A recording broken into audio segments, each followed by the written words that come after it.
On our first day of vacation, we went to Blizzard Beach, one of Disney's exclusive water parks.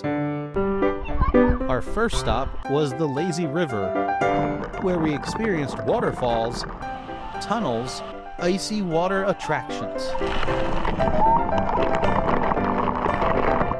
Well, some of us enjoyed it more than others. Our last stop was to the ice skater's house, where unfortunately he was having a sick day. Check their website for dates and hours of operation.